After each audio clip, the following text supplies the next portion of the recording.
Good morning my dear student, welcome to step study centre by UPSC thinker. पर I hope कि आप सभी ने अपनी पढ़ाई, परिवार और सेहत का ध्यान बहुत ही अच्छी तरीके से रखा होगा, रखते रहेंगे और रखते रहिए। तो चलिए करते फिर हम आप प्रारंभिक परीक्षा के लिए आपका करंट अफेयर से स्टार्ट। बता दें हम आपको इस चैनल पर आपको complete free UPSC lecture start हो चुके हैं और क्लास स्टार्ट हो चुके हैं जो 2022 और 23 के लिए आपको बहुत महत्वपूर्ण और मेरे द्वारा ये गारंटी भी ली जा रही है कि जो हम पढ़ाते हैं उसमें से आएगा आएगा आएगा। बस आपके अंदर वो जज्बा हो, जो जलवा हो कि आप उस पेपर में निखार सकें। नहीं तो पता है सभी लोग पढ़ाते हैं लेकिन सभी के अंदर ये क्वालिटी नहीं होती है कि वो उस चीज़ उस लेवल का पढ़ा सके जिस लेवल का एग्जाम में यूपीएससी द्वारा पूछा जाता है। तो चलिए करते हैं फिर प्रारंभिक परीक्षा के लिए स्टार्ट। साथ ही साथ हम आपको बता दें मेंस परीक्षा के लिए आपके लिए दूसरी शॉर्ट क्लास रहेंगी, ये केवल प्रारंभिक परीक्षा के लिए है। तो प्लीज़ वीडियो को लाइक कर दीजिए, चैनल को सब्सक्राइब कर दीजिए और बेल आइकन को प्रेस कर दीजिए। सबसे पहले बात करेंगे हम तवांग क्षेत्र की। तो तवांग जो है एक ऐतिहासिक रूप से तिब्बत का एक भाग है। वर्ष 1914 में हुए शिमला समझौते के तहत मैकमोहन को ब्रिटिश भारत और तिब्बत के बीच नई सीमा के रूप में माना गया था। याद रखिएगा शिमला समझौता कब हुआ, तो भैया 1914 में हुआ था। मैकमोहन रेखा को ब्रिटिश भारत और तिब्बत के बीच एक नई सीमा के रूप में माना गया था। इस संधि के तहत तिब्बत ने तवांग सहित अपने कुछ क्षेत्रों को अंग्रेजों के लिए दे दिया था, लेकिन चीन ने इसके लिए मान्यता नहीं दी थी। वर्ष 1950 में तिब्बत की वास्तविक स्वतंत्रता खत्म हो गई और चीन ने इसे अपने नव स्थापित पीपुल्स रिपब्लिकन ऑफ चाइना में शामिल कर लिया। यानी कि चीन ने 1950 में इसको शामिल कर लिया था तिब्बत को। यानी भले ही तिब्बत एक अलग है लेकिन चीन के अधिकार क्षेत्र में आता है। और शिमला समझौता 1914 में हुआ था, इस बात का याद रखिएगा। मैकमोहन रेखा जो ब्रिटिश भारत और तिब्बत के बीच में खींची गई थी। इसके बाद वर्ष 1959 में वर्तमान दलाई लामा तिब्बत से पलायन करने के दौरान तवांग के रास्ते भारत आए थे। जो अभी वर्तमान दलाई लामा है वो तवांग के रास्ते भारत आए थे। 1962 में भारत चीन युद्ध के दौरान तवांग पर कुछ समय के लिए चीन का कब्जा हो गया था, लेकिन युद्ध के अंत में चीन ने स्वेच्छा से अपने सैनिकों को वापस बुला लिया। लेकिन इसके बाद फिर से तवांग से भारतीय प्रशासन के अधीन आ गया। लेकिन चीन ने तवांग सहित अरुणाचल प्रदेश के अधिकांश हिस्से पर अपना दावा नहीं छोड़ा। यानी कि वो कहता है जो अरुणाचल प्रदेश का हिस्सा है और तवांग वाला हिस्सा वो कहता है भाई कि चाइना का हिस्सा है तो आप हमारे लिए दे दीजिए। लेकिन देखिए अब देश की संप्रभुता की रक्षा करने और अखंडता की रक्षा करने के लिए कोई भी देश अभी ऐसा नहीं कर सकता कि तुम हमारा ये पाकिस्तान ले लो, तुम हमारा ये पाक अधिकृत कश्मीर ले लो, तुम हमारा ये अक्साई चीन ले लो, अरुणाचल प्रदेश ले लो। कुछ नहीं ले पाओगे। अब बात करें हाल की चर्चा के कारण की, तो देखिए हाल ही में तवांग में भारत और चीन की गश्ती दलों के बीच मुठभेड़ हुई थी। आपको नहीं मालूम है तो मैंने पहले भी बताया कि अभी हाल में भारत और चाइना के बीच विवाद हुआ था। भारतीय गश्ती दल ने चीनी सैनिकों को हिरासत में ले लिया था, जिन्हें बाद में छोड़ दिया गया। निर्धारित सीमा के संदर्भ में अलग अलग धारणा होने के कारण दोनों देशों की गश्ती दलों में मुठभेड़ होती रहती है, क्योंकि सीमा पता नहीं है कहाँ तक किसका सीमा है। फिर भी देश की जो दोनों देशों के सैनिक क्या करते हैं, वहाँ पे पेट्रोलिंग करते हैं। पेट्रोलिंग करने के कारण कभी कभार भारतीय सैनिक चीनी इलाके में या फिर चीनी सैनिक भारतीय इलाके में आ जाते हैं, जिस कारण से विवाद होता रहता है। तो मुख्य रूप से आपको याद करने वाली बातें ये हैं कि सबसे पहला टॉपिक आप याद करेंगे 1914 में शिमला समझौता, मैकमोहन रेखा भारत और तिब्बत के बीच में खींची गई थी। उसके अलावा बात करेंगे 1959 में दलाई लामा जो पलायन करने के दौरान भारत तवांग क्षेत्र से ही आए थे। 1962 का भारत चीन युद्ध याद रखेंगे और तवांग क्षेत्र पर कुछ समय के लिए चीन ने कब्जा किया था, लेकिन भारत उसके लिए बाद में छोड़ दिया था। और भी चर्चा में क्यों है, तो भाई भारत चीन के गश्ती दलों के बीच मुठभेड़ हुई थी, जिसमें भारतीय सैनिकों ने चीनी सैनिकों को कब्जा कर लिया था, पकड़ लिया था। उसके बाद उनको छोड़ दिया गया, याद रखिएगा। जबकि 1950 में तिब्बत का वास्तविक स्वतंत्रता खत्म हो गई और चीन ने इसे नवस्थापित peoples of republican of China में शामिल कर लिया। चलिए तो इसको ध्यान रखिएगा। यहाँ पे ये तवांग क्षेत्र आपको देखने को मिलेगा। भारत के हिस्से में आपको सीधा सीधा दिखाई दे रहा होगा। देखो जहाँ पे मैंने ये रेड डॉट रखा है सीधा भारत के हिस्से में है, अरुणाचल प्रदेश वाले हिस्से में आपको देखने को मिल जाएगा। चलिए आगे बढ़ते हैं। उसके बाद अगर बात करें तो ये किन दो देशों के साथ सीमा साझा करता है, तो देखिए भूटान के साथ कर रहा है सीमा, और तिब्बत और चाइना ये सभी के साथ सीमा साझा कर रहा है। एक क्वेश्चन आपसे पूछा जा सकता है, चलिए अब बाद में बात करेंगे। ये कमेंट कीजिएगा मुझे ज़रा, मैप बेस्ड क्वेश्चन आपको हम पूछ रहे हैं। ये कौन सा राज्य है, ये जो ऊपर दिख रहा है ये कौन सा राज्य है, कमेंट कीजिएगा। ये कौन सा राज्य है, बस मैंने यही पूछा है और कुछ नहीं। ये कौन सा देश है, नंबर 1, ये नंबर 1 पे कौन सा देश है, और नंबर 2 पे कौन सा महासागर या सागर या खाड़ी है, ये बताना है आपको। चलिए इसके अलावा आपको यहाँ पे कुछ नहीं बताना है। इसके अलावा आप बता सकते हैं तो ये बताइएगा ये कौन सा देश है। यानी कि भारत के ईस्ट, देखिए ये तो हो जाएगा आपका ईस्ट हो जाएगा। ये वेस्ट में कौन सी खाड़ी है ये पूछा जा सकता है, या कौन सा सागर है, और ये वेस्ट में कौन सा देश है, और नॉर्थ में हमारा कौन सा, नॉर्थ में कौन सा देश है ऊपर की ओर, और साउथ में कौन सा देश है नीचे की ओर, ये आपको बताना है। कमेंट कीजिएगा। अगर आप कमेंट करेंगे तो बहुत खुशी होती है और आपके नॉलेज का भी ज्ञान बढ़ेगा। कल के वीडियो हम इसके आंसर बताएंगे।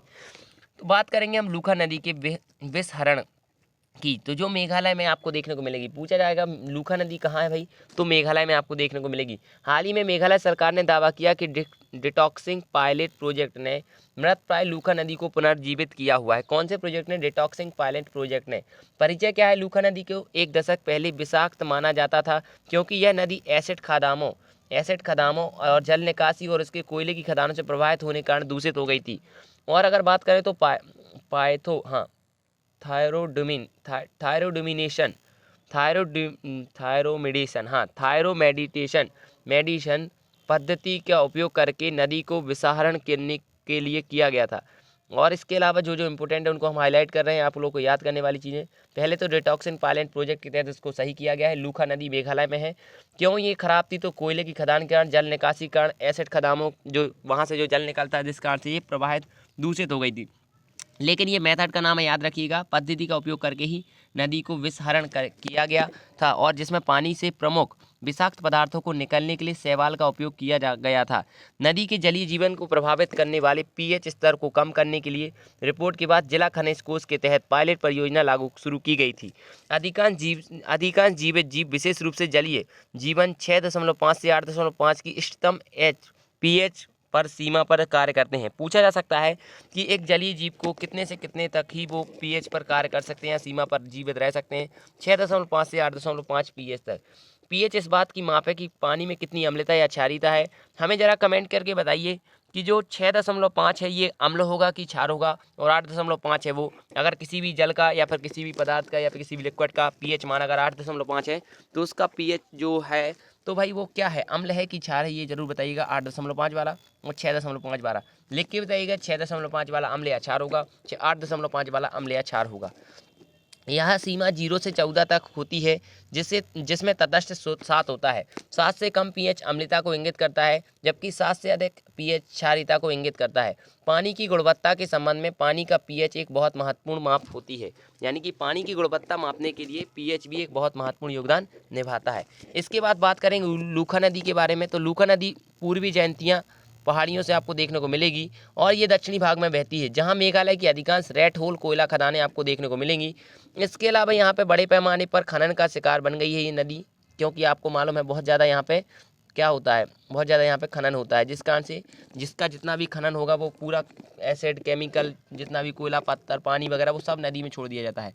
लूनार नदी वाह लूनार रिवर से नीचे की ओर प्रवाहित होने के दौरान नरपुर रिजर्व फॉरेस्ट और इस क्षेत्र की लहरदार पहाड़ियों से निकलने वाली छोटी धाराओं को जल ग्रहण करती है और नदी मुख्य रूप से मानसूनी वर्षा पर निर्भर रहती है। दक्षिण पश्चिम दिशा में बहते हुए गद्दम गांव के पास लूना नदी में शामिल होने के पश्चात इस दक्षिणी मार्ग का अनुसरण करती है। यह नदी सोनपुर गांव से दक्षिणी असम के बराक घाटी में पहुंचती है और बांग्लादेश के बाढ़ के मैदानों में समाप्त होती है। याद रखिएगा, बांग्लादेश के बाढ़ के मैदानों में समाप्त होती है। लूना नदी याद रखना है आपको, लूखा नदी याद रखना है। साथ ही साथ गद्दम गांव इसके पास है और नरपुर रिजर्व फॉरेस्ट आपको देखने को मिल जाएगा। याद रखिएगा, नरपुर रिजर्व फॉरेस्ट। अब बात करेंगे हम फिजी के बारे में। तो देखिए 10 अक्टूबर 2021 को मेलानेशियाई देश फिजी की स्वतंत्रता का 51वां वर्षगांठ मनाया गया। कितने नंबर का? 51वां वर्षगांठ मनाया गया किसका? फिजी का। याद रखिएगा 10 अक्टूबर को। वर्ष 1970 में 96 वर्ष के ब्रिटिश औपनिवेशिक शासन के बाद फिजी को आधिकारिक रूप से स्वतंत्रता प्रदान की गई। फिजी दक्षिणी प्रशांत महासागर, याद रखिएगा कौन से प्रशांत महासागर? तो दक्षिणी वाले में। कहाँ पे मित्रों? दक्षिणी प्रशांत महासागर में एक देश और द्वीप समूह है। न्यूजीलैंड के ऑकलैंड से करीब 2000 किलोमीटर उत्तर में स्थित है। ये दक्षिणी प्रशांत महासागर में है और न्यूजीलैंड के ऑकलैंड से करीब उत्तर में 2000 किलोमीटर की दूरी पर आपको देखने को मिलेगा। इसके नज़दीकी पड़ोसी राष्ट्रों में पश्चिम में वनुआतु, पूर्व में टोंगा, उत्तर में तुवालू आपको देखने को मिलेंगे। पश्चिम में वनुआतु, पूर्व में टोंगा और उत्तर में तुवालू आपको देखने को मिलेंगे। इस डच खोजकर्ता हॉवेल तस्मान फिजी और इसके आसपास द्वीपों का दौरा करने वाले पहले यूरोपीय थे। कौन? डच खोजकर्ता हॉवेल तस्मान। वर्ष 1830 के दशक में इस क्षेत्र में ईसाई मिशनरियों के आगमन शुरू हुआ और वर्ष 1874 में फिजी को ब्रिटिश क्राउन कॉलोनी बना दिया गया। इसके पश्चात वर्ष 1970 में फिजी की स्वतंत्रता प्राप्त हुई और रातू सर कामिसे मारा को भारत का नया प्रधानमंत्री, भारत कहाँ से आ गया? हाँ, वहाँ का प्रधानमंत्री नियुक्त किया गया। याद रखिएगा, वहाँ का प्रधानमंत्री, वही मैं कहूँ यार भारत का कहाँ से आ गया। तो याद रखना है दक्षिणी प्रशांत महासागर में आपको ये देखने को मिलेगा। फिजी आप देखिएगा, ये पूरा इलाका फिजी वाला है, भूलिएगा नहीं, ठीक ना। सुवा यहाँ की राजधानी हो सकती है, यानी बितिलुआ सुवा यहाँ की राजधानी याद रखिएगा। दक्षिणी प्रशांत महासागर में है। इसके पश्चिम में वनुआतु, पूर्व में टोंगा, उत्तर में तुवालू और डच खोजकर्ता हावेल तस्मान ने इसके आसपास के द्वीपों का दौरा किया था, याद रखिएगा। और अभी वर्तमान में 51वीं वर्षगांठ इसने मनाई हुई है। अब बात करेंगे हम अंतर्राष्ट्रीय बालिका दिवस की। तो दुनिया भर में युवा लड़कियों की आवाज़ को सशक्त करने और उन्हें आगे बढ़ाने के लिए प्रतिवर्ष 11 अक्टूबर को अंतर्राष्ट्रीय बालिका दिवस का आयोजन किया जाता है। याद रखिएगा कब किया जाता है, तो अंतर्राष्ट्रीय बालिका दिवस का तो 11 अक्टूबर को किया जाता है। इस वर्ष अंतर्राष्ट्रीय बालिका दिवस की थीम विशेष तौर पे आपको लिखनी पड़ेगी, डिजिटल जनरेशन आवर जनरेशन, या डिजिटल जनरेशन आवर जनरेशन इसकी थीम बनाई गई है। और इस दिवस की शुरुआत युवा महिलाओं को सक्षम मौजूद चुनौतियों का समाधान करने और गैर सरकारी और अंतर्राष्ट्रीय कार्य योजना के रूप में की गई थी। और 1995 में बीजिंग में आयोजित महिला विश्व सम्मेलन के दौरान युवा एवं संवेदनशील महिलाओं पर केंद्रित एक कार्यक्रम की आवश्यकता महसूस की गई। इसी आवश्यकता के मद्देनजर 19 दिसंबर 2011 को संयुक्त राष्ट्र महासभा द्वारा 11 अक्टूबर को अंतर्राष्ट्रीय बालिका दिवस के रूप में घोषित करने का एक प्रस्ताव पारित किया गया था। गौरतलब है कि लैंगिक समानता एवं महिला सशक्तिकरण जैसी लक्ष्य संयुक्त राष्ट्र द्वारा वर्ष 2015 में अपनाए गए कुशल 17 सतत विकास लक्ष्यों का एक अभिन्न अंग है। यानी कि आपको मालूम होना चाहिए 17 सतत विकास लक्ष्यों का एक अभिन्न अंग है। इस प्रकार अंतर्राष्ट्रीय बालिका दिवस महिलाओं और लड़कियों जो कि विश्व की आधी आबादी का प्रतिनिधित्व करती हैं को सशक्त बनाने हेतु आवश्यक कदम उठाने पर जोर देता है। याद रखिएगा वर्ष 2011 में इसको संयुक्त राष्ट्र महासभा द्वारा इसको 11 अक्टूबर अंतर्राष्ट्रीय बालिका दिवस के रूप में घोषित करने की बात कही गई थी। और इसके बाद अगर बात करें तो लैंगिक समानता एवं महिला सशक्तिकरण जैसे लक्ष्यों को 2015 में 17 सस्टेनेबल डेवलपमेंट गोल में से एक अतिरिक्त गोल में इसको जोड़ा गया था। याद रखिएगा इस वर्ष की थीम क्या है, डिजिटल जनरेशन आवर जनरेशन। क्या है, डिजिटल जनरेशन आवर जनरेशन इस वर्ष की अंतर्राष्ट्रीय महिला बालिका दिवस की थीम है। 11 अक्टूबर को अंतर्राष्ट्रीय महिला बालिका दिवस मनाया जाता है। बात करेंगे हम विश्व मानसिक स्वास्थ्य दिवस की। तो प्रतिवर्ष 10 अक्टूबर को विश्व मानसिक स्वास्थ्य दिवस का आयोजन किया जाता है, जिसका उद्देश्य दुनिया भर में मानसिक स्वास्थ्य से संबंधित मुद्दों के बारे में जागरूकता बढ़ाना और इस संबंध में शिक्षा को प्रसार करना। और विश्व मानसिक स्वास्थ्य दिवस पहली बार 10 अक्टूबर 1992 को world federation of mental health कब मनाया गया था, पहली बार 10 अक्टूबर 1992 को world federation for mental health की वार्षिक गतिविधियों के रूप में आयोजित किया गया था। इसी वर्ष विश्व मानसिक स्वास्थ्य दिवस की थीम क्या है, mental health in an unequal world. क्या है, मेंटल हेल्थ इन अनइक्वल वर्ल्ड इस वर्ष की थीम आपको देखने को मिलेगी। ज्ञात हो कि मानसिक स्वास्थ्य के तहत हमारा भावात्मक, मनोवैज्ञानिक एवं सामाजिक कल्याण शामिल होता है। यह हमारे सोचने, समझने, महसूस करने और कार्य करने की क्षमता को प्रभावित करता है। गौरतलब है कि विश्व स्वास्थ्य संगठन अपनी स्वास्थ्य संबंधी परिभाषा में शारीरिक स्वास्थ्य के साथ साथ मानसिक स्वास्थ्य को भी शामिल करता है। विभिन्न सर्वेक्षण बताते हैं कि विश्व की लगभग 14% आबादी प्रत्येक, ये कुछ काम का नहीं है, इसको नहीं पढ़िएगा, ये तो आप सिंपल सी बातें हैं। लेकिन ये आपको हेल्थ का इसका जो थीम आया है, क्या है थीम, द थीम है आपके लिए mental health in an unequal world. ये आपको ध्यान रखना है। 10 अक्टूबर 1992 को फर्स्ट बार इसको विश्व मानसिक स्वास्थ्य दिवस मनाया गया था। 10 अक्टूबर 1992 को प्रथम बार मनाया गया था, याद रखिएगा। और इस वर्ष की थीम है mental health in equal world, आपको देखने को मिल जाएगा। बात करेंगे हम हॉट स्प्रिंग के बारे में। तो हॉट स्प्रिंग आपका इंपॉर्टेंट है, याद रखिएगा थोड़ा।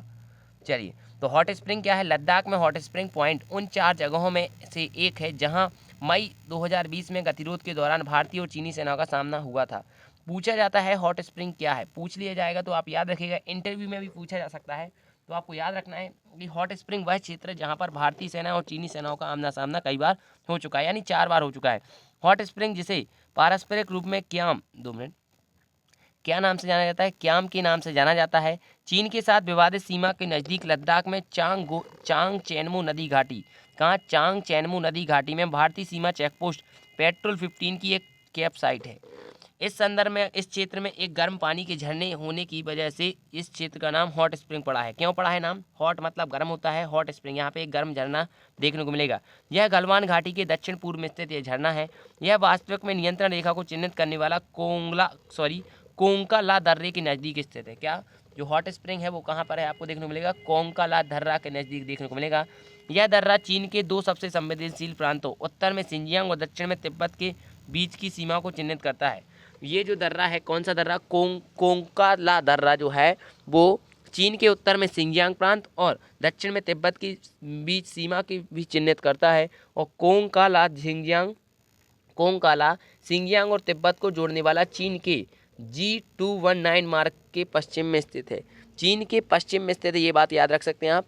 और एक राजमार्ग के पश्चिम में स्थित है G219, याद रखिएगा। सिंजियांग और तिब्बत को जोड़ने वाला है। सिंजियांग उत्तर में और पश्चिम दक्षिण में अगर बात करें तो तिब्बत के बीच ये सीमा माने सीमा को क्या करता है, चिन्हित करता है। और दर्रे का नाम है कोंका ला दर्रा, याद रखिएगा।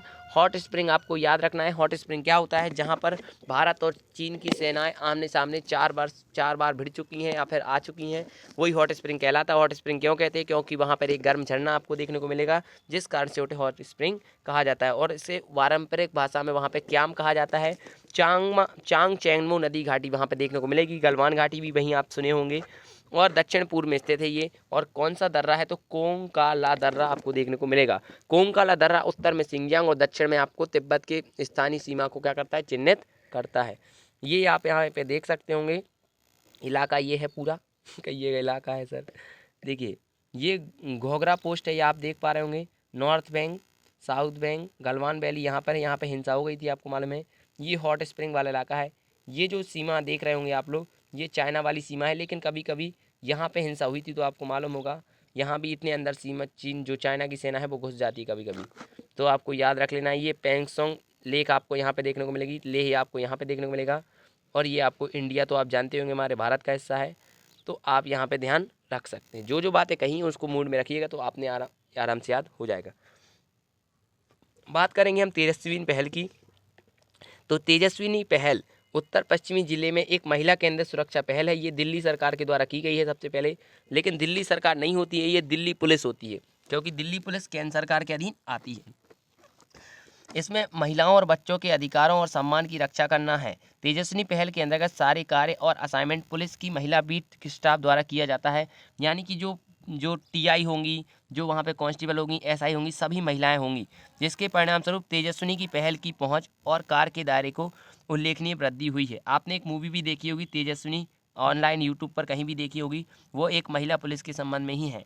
तो ये याद रखिएगा, तेजस्विनी पहल कहाँ की गई, तो दिल्ली पुलिस के द्वारा की गई है, जिसमें पूरा जो भी जितने भी कर्मचारी, जितने भी अधिकारी होंगे, सभी महिला पुलिस अधिकारी, महिला पुलिस कर्मचारी होंगे। अब बात करेंगे लूखा नदी, हमने आपको अभी बता दी है, लेकिन इसमें कुछ इंपॉर्टेंट जो टॉपिक है उसके बारे में हम समझा रहे हैं। लूखा नदी देखिए, तो ये अभी हमने आपको बता भी दिया है। लूखा नदी किस क्षेत्र में है बच्चों, तो आपको मालूम है डिटॉक्सिंग पायलट प्रोजेक्ट के संबंध में है, जिसमें लूखा नदी को दोबारा क्या किया गया, अच्छे से किया गया है।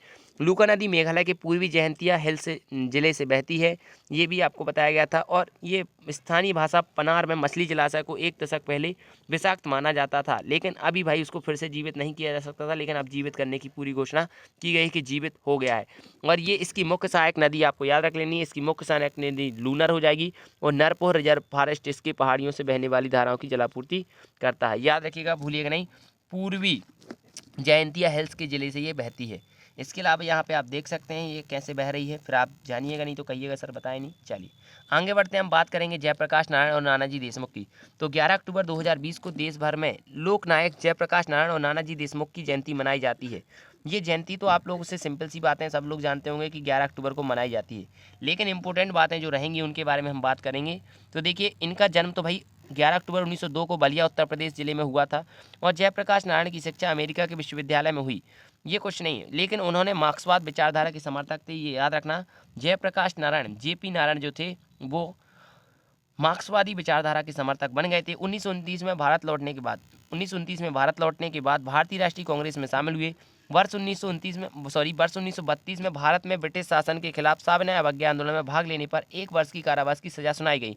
उन्होंने कांग्रेस पार्टी के भीतर एक वामपंथी समूह कांग्रेस सोशलिस्ट पार्टी का गठन में अग्रणी भूमिका निभाई। पूछा जा सकता है कि भाई किसने भूमिका निभाई थी, तो याद रखिएगा जयप्रकाश नारायण ने। वर्ष 1952 में उन्होंने प्रजा सोशलिस्ट पार्टी की स्थापना की।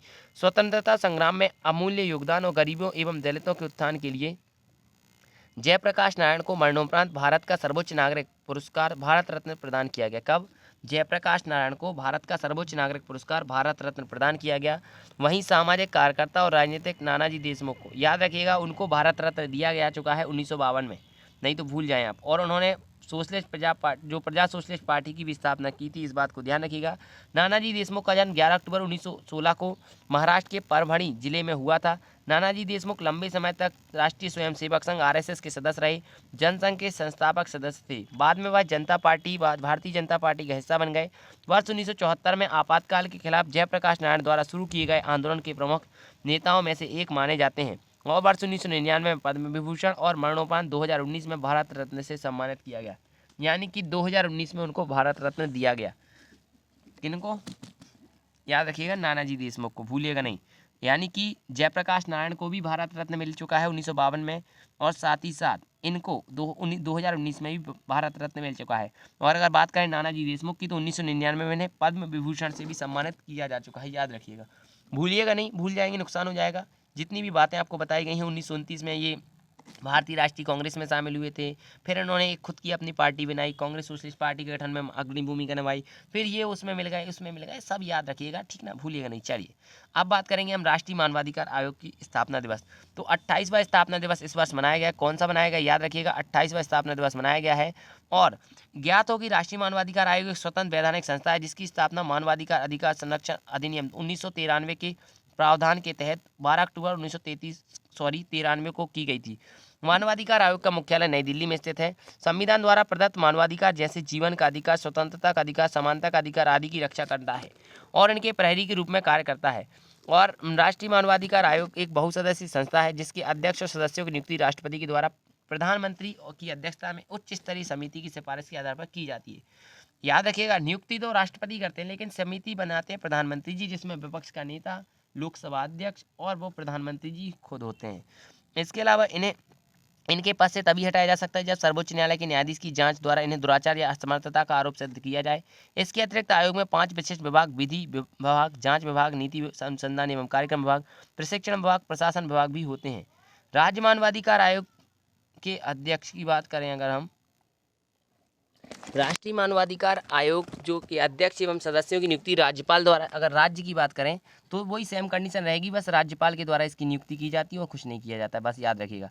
और इसमें मुख्यमंत्री जो होते हैं वो उसके सदस्य होते हैं, समिति के गृह मंत्री होते हैं, विधानसभा अध्यक्ष होता है, विपक्ष का नेता होता है, यानी 4 सदस्यीय समिति होती है, इस बात का याद रखिएगा, भूलिएगा नहीं। लेकिन नियुक्ति कौन करता है? राष्ट्रपति एवं राज्यपाल के द्वारा की जाती है। कौन से नंबर का बनाया गया? 28वें नंबर का बनाया गया है। कौन से अधिनियम के द्वारा? तो 1993 वाला अधिनियम दिया गया था। ठीक, चलिए आगे बढ़ते हैं। स्मार्टफोन आधारित ई वोटिंग प्रणाली। तो हाल ही में तेलंगाना सरकार ने भारत की पहली स्मार्टफोन आधारित ई वोटिंग प्रणाली की विकसित किया है। किस सरकार के द्वारा किया गया है पूछा जाएगा तो याद रखिएगा, आंध्र प्रदेश सरकार के द्वारा किया गया है, जिसका परीक्षण शीघ्र ही तेलंगाना के खम्मम जिले में किया जाएगा और यह देश का पहला स्मार्टफोन आधारित ई वोटिंग प्रक्रिया होगी। तेलंगाना चुनाव आयोग द्वारा इस संबंध में TSEC वोट नामक एंड्रॉयड ऐप का उपयोग किया जा रहा है। इस मोबाइल एप्लीकेशन के माध्यम से मतदाता डिवाइस ID और फ़ोन नंबर के एक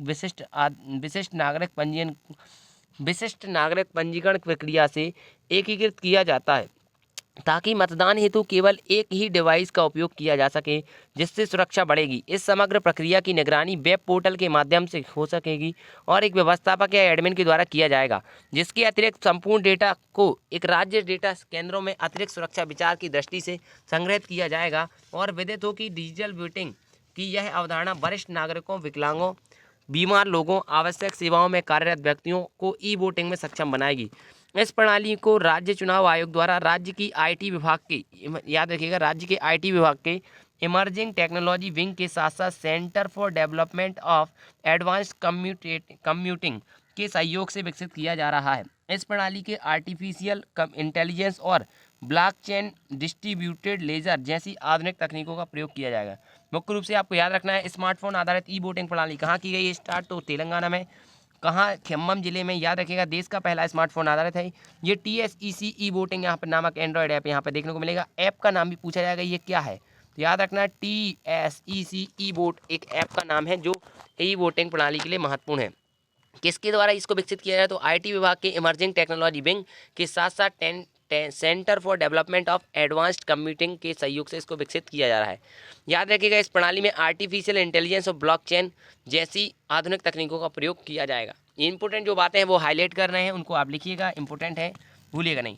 भारत में यूनाइटेड किंगडम के फॉरवर्ड एक्शन प्लान। तो भारत और यूनाइटेड किंगडम ने वर्ष 2030 के रोड मैप के हिस्से को रूप में बिजली, स्वच्छ परिवहन, नवीनीकरण ऊर्जा, देखिएगा क्या क्या रोड मैप में क्या किया क्या है, बिजली, स्वच्छ परिवहन, नवीनीकरण ऊर्जा, हरित वित्त एवं अनुसंधान जैसे पहलुओं के लिए एक फॉरवर्ड एक्शन प्लान की सहमति व्यक्त की है। इस फॉरवर्ड एक्शन प्लान के तहत बहुपक्षीय सहयोग के साथ साथ स्मार्ट ग्रिड, ऊर्जा भंडारण, हरित हाइड्रोजन, बुनियादी चार्जिंग अवसंरचना, बैटरी भंडार और नवीनीकरण ऊर्जा हेतु निवेश जुटाने की आवश्यकता सहित कई विषयों को कवर किया गया है।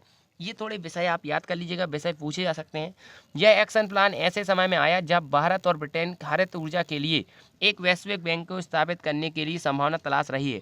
यूनाइटेड किंगडम इससे पूर्व हरित एवं नवीनीकरण ऊर्जा परियोजनाओं में सार्वजनिक तथा निजी निवेश में $1.2 बिलियन के पैकेज की घोषणा की थी और हरित हाइड्रोजन पर भारत के साथ साथ सहयोग करने की इच्छा व्यक्त की थी। ये बात यहाँ पे कही गई है। चलिए देखते हैं कितना इच्छा व्यक्त होता है, कितना नहीं होता है, लेकिन यहाँ पे जो इच्छा व्यक्त की गई है उसी से हम खुश हैं। चलिए 2030 तक का याद रखिएगा। फॉरवर्ड एक्शन प्लान किन दो देशों के बीच, भारत और यूनाइटेड किंगडम के बीच, कब तक, 2030 तक। अब बात करेंगे हम अर्थशास्त्र में नोबेल पुरस्कार की। तो देखिए जितने भी नोबेल पुरस्कार मिले हैं उन सभी को हम पढ़ाएंगे आज। तो अर्थशास्त्र के क्षेत्र में 2021 में के नोबेल पुरस्कार का आधा हिस्सा कनाडा में जन्मे डेविड कार्ड और को दिया गया है और दूसरा आधा हिस्सा इजराइल अमेरिकी जोसिया डी एंग्रेस्ट और डच अमेरिकी गुइडो डब्ल्यू एम्मेंस को संयुक्त रूप से दिया गया है। डेविड कार्ड को श्रम अर्थशास्त्र को उनके यानी कि जो श्रम अर्थशास्त्र है, यानी कि श्रम विभाग के क्षेत्र में उन्होंने जो काम किया है, अनुभवजन्य योगदान के लिए सम्मानित किया गया है। जबकि जोशुआ डी एंग्रेस्ट और गुइडो डब्ल्यू एम्मेंस को आकस्मिक संबंध के विश्लेषण में उनको पद्धतिगत योगदान के लिए पुरस्कृत किया गया है। अर्थशास्त्र के क्षेत्र में वर्ष 2020 का नोबेल पुरस्कार पॉल आर मेलेग्राम और रॉबर्ट सी विल्सन को नीलामी सिद्धांत में सुधार तथा नए नीलामी प्रारूपों के आविष्कार के लिए प्रदान किया गया था। और आपको मालूम है एक अभिजीत बनर्जी भी जो हमारे भारतीय मूल के थे उनको भी मिला हुआ था। अगर बात करें प्रमुख बिंदु की, तो देखिए स्थापना अन्य नोबेल पुरस्कारों के विपरीत अर्थशास्त्र के लिए पुरस्कार को अल्फ्रेड नोबेल की वसीयत में स्थापित नहीं है किया गया, बल्कि 1968 में उनकी स्मृति में स्वीडिश केंद्रीय बैंक द्वारा स्थापित किया गया। यानी कि स्वीडिश केंद्रीय बैंक के द्वारा ये दिया जाता है, ना कि उनके द्वारा। आगे बात करेंगे योगदान की, तो डेविड कार्ड उन्होंने विश्लेषण किया कि न्यूनतम मजदूरी, आप्रवासन और शिक्षा श्रम बाजार को कैसे प्रभावित करती है। इस शोध के महत्वपूर्ण निष्कर्षों में यह एक था कि यह न्यूनतम मजदूरी बढ़ाने से यह जरूरी नहीं है कि नौकरियां कम हो, क्योंकि देखो ये रियल बात है, न्यूनतम मजदूरी बढ़ाने से नौकरियां कम हो ये जरूरी नहीं है। इससे यह भी समझ में आया कि जो लोग किसी देश में पैदा हुए वे नए आप्रवास से लाभान्वित हो सकते हैं, जबकि जो लोग पहले से के समय में आप्रवासन कर चुके हैं वे नकारात्मक रूप से प्रभावित होने पर जोखिम उठा सकते हैं। इसने श्रम बाजार में छात्रों के भविष्य को आकार देने में स्कूल में उपलब्ध संसाधनों की भूमिका पर भी प्रकाश डाला है। जोशुआ एंग्रेस्ट, गुइडो एम्बेस जो है, इन्होंने शोध उपकरण में कई पद्धति योगदान के लिए पुरस्कृत किया गया था और उनके काम ने प्रदर्शित किया कि प्राकृतिक अनुप्रयोगों के कारण प्रभाव के बारे में सटीक निष्कर्ष कैसे निकाला जा सकता है। लेकिन मुख्य रूप से आपको याद रखना होगा न्यूनतम मजदूरी, आप्रवासन और शिक्षा, ये आपके इम्पोर्टेंट जो मेंस के रिलेटिव भी है और आपको बन भी सकता है यहाँ से क्वेश्चन। तो याद रखिएगा न्यूनतम मजदूरी, आप्रवासन और शिक्षा श्रम को कैसे प्रभावित करते हैं, उस क्षेत्र में डेविड कार्ड को ये इकोनॉमिक्स का नोबेल दिया गया है।